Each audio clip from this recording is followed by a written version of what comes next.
ఎందుకో పిజ్జా తినాలనిపించిందనమాట. అందుకని చెప్పి బయటికెళ్ళిపోయాము. మాతో పాటు మా తమ్ముడు కూడా వచ్చాడు. వీడైతే నార్మల్‌గా ఫోటోస్ కానీ, వీడియోస్ కానీ క్లిక్ చేయనివ్వడు. ఈరోజు మూడ్ బాగున్నట్టుంది.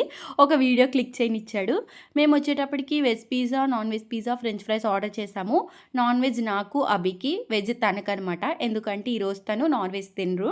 అందుకని చెప్పి తనకి పన్నీర్ పిజ్జా, నాకు చికెన్ పిజ్జా. నేను నాన్ వెజ్ ఎప్పుడైనా తినేస్తాను కాబట్టి నేను 2 తిన్నాననమాట. అండ్ గైస్, మన ఛానల్ 500 సబ్స్క్రైబర్స్‌కి దగ్గరలో ఉంది. ప్లీజ్ సబ్స్క్రైబ్ చేసుకోవచ్చు కదా! అలానే లైక్ కూడా కొట్టండి. అండ్ డే 1 ఇన్ ఆగ్రా అని చెప్పి నేను లాంగ్ వీడియో చేశాను. చూడకపోతే వెళ్ళి చూసేయండి. కిందన ట్యాగ్ చేశాను. మంచిగా ఫుడ్ ఎంజాయ్ చేసి ఇంటికెళ్ళిపోతున్నామనమాట. అప్పుడు ఒక ఇన్సిడెంట్ జరిగింది. ఏంటి అంటే మేము హెల్మెట్ పెట్టుకోకుండా వెళ్ళిపోతున్నాము. పోలీస్ ఉన్నారని చెప్పి హెల్మెట్ పెట్టుకున్నాము.